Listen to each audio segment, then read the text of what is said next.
Hello everyone and welcome back into my kitchen. Thank you for taking the time to visit my channel. Come on now, let me show you what I'll be making. Let's do it. Alright guys, so for my pupusas, this is what I'm going to be using. I have here just about a pound of ground pork and about a half or a little more than half of ground beef. Now what I'm going to do is get this mixed up and browned on my stove. And let me show you what I'll be seasoning this with here. I have a couple of chili peppers, 3 cloves of garlic, about a quarter of a small onion, about 4 or 5 sprigs of cilantro. I'm going to get all this blended up. And then what I'm going to do is, once I have this brown, throw off my excess fat, and then I will add in these herbs and stuff. I'm also going to add in about a teaspoon of oregano, Mexican oregano. Okay, so while I have my meat browning on my stove, what I have here is 2 cups of masa arepa, and this is a pre-cooked kind of cornmeal. You can use yellow if you wanted to, but I have white, so I'm going to use that. I'm just going to put a little bit of adobo in here, maybe half a teaspoon. You can use just salt if you wanted to. And I'm going to give this a mix. I also added in a tablespoon of just vegetable oil. I'm starting off here with 1 3/4 cups of water. And we just want to get this mixed up into a dough that's pretty manageable. And one thing about this pre-cooked masa, it takes up a lot of water. So it wouldn't surprise me at all if we use up all of this liquid. But I will show you the consistency that you're looking for. Sort of like a stiff type of mashed potato. Going with the rest of it. I think I may need a little bit more. But you just want to mix it up till it becomes a dough. And add just a little bit more, maybe 2 or 3 tablespoons, or maybe like a quarter of a cup. Let me get some more. Okay, so I have a quarter of a cup here, and I'm pretty confident that all of it is fine. So I'm going to get this mixed up and show you what it looks like.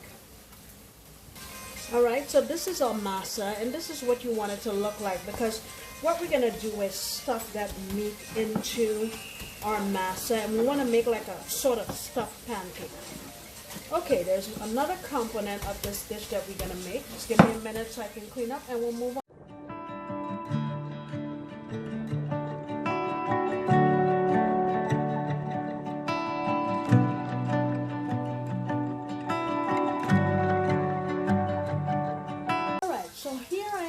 My meat that I've browned, and here is my onion, garlic, cilantro, peppers, everything that I showed you initially.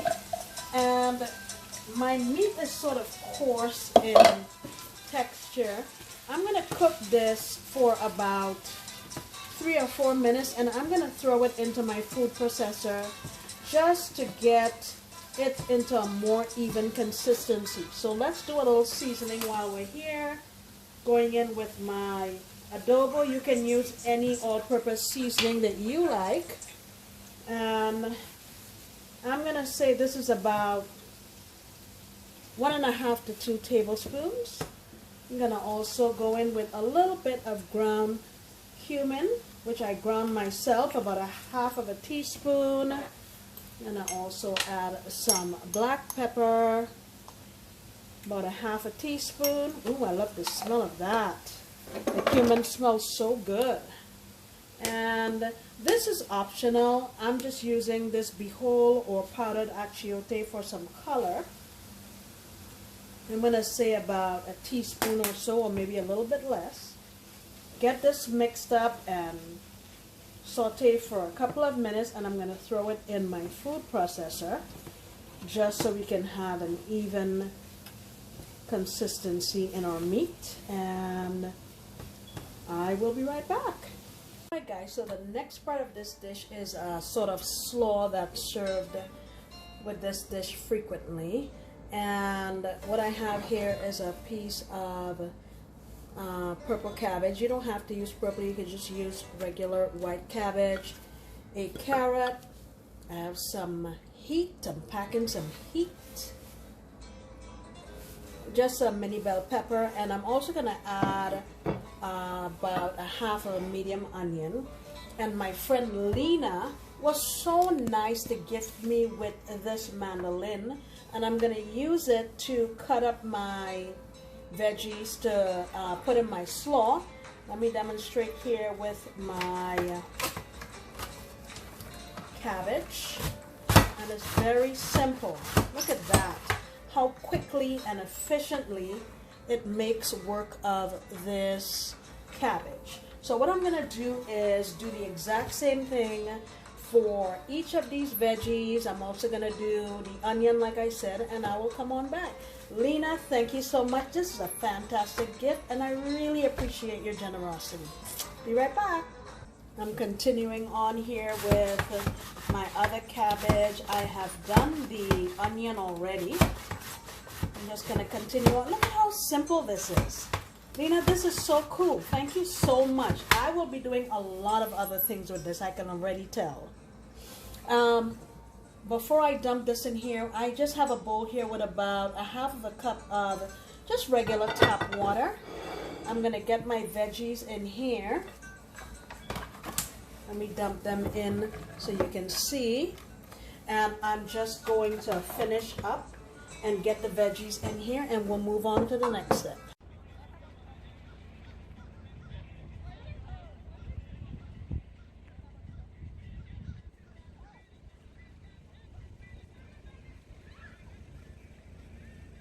Okay, so here's all my veg, my onions and all the other veg that I showed you before, my peppers, carrot, and everything else.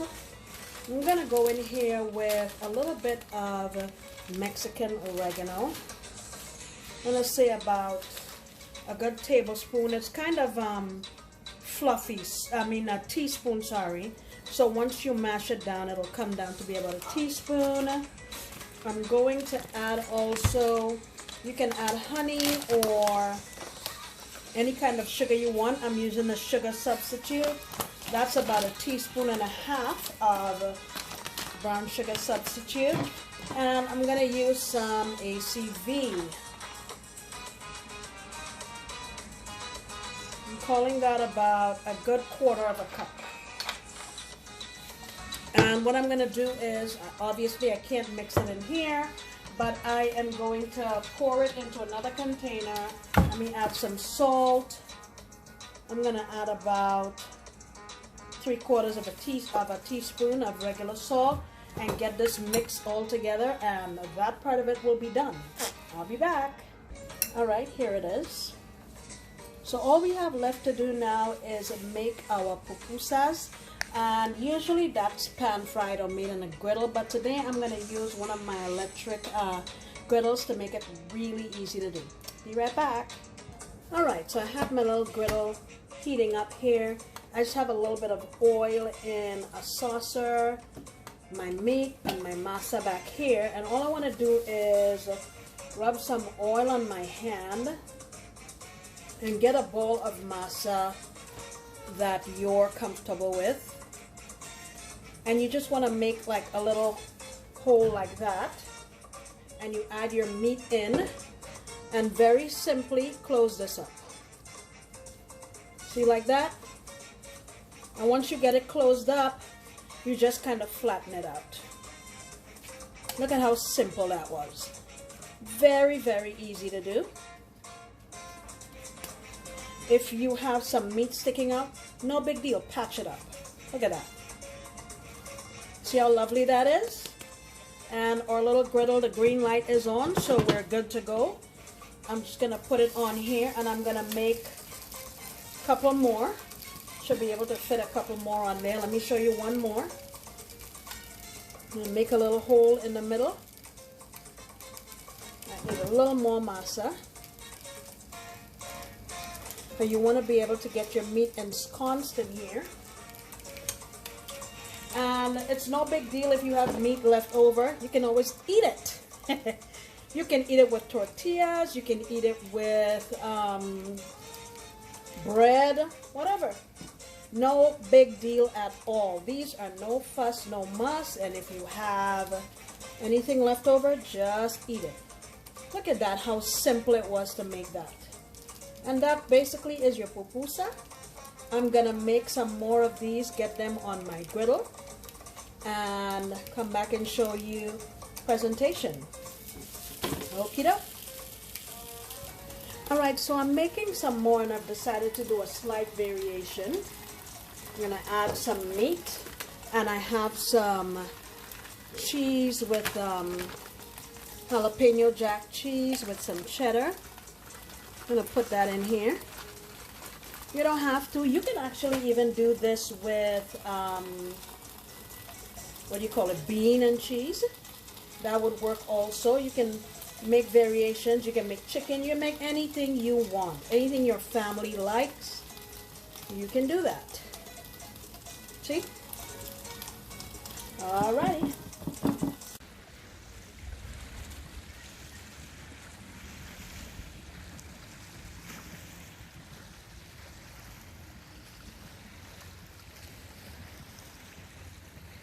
Alright guys, here is the final product.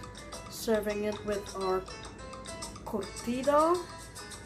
And let me show you the inside of our pupusa. And we had made a couple of them with cheese. Look at that. Let me tell you, these things are very filling. You have one of these with a cup of coffee and you will be stuffed. Guys, this is a really delicious recipe, and it is actually the national dish of El Salvador. So give it a try. It's very simple to make. You can, like I said, put like refried beans and cheese in there, chicken, anything you want, and make it your own. Thank you so much for stopping back into my kitchen. I sincerely appreciate you, and I hope you come back next time when I promise to make another delicious recipe. Bye.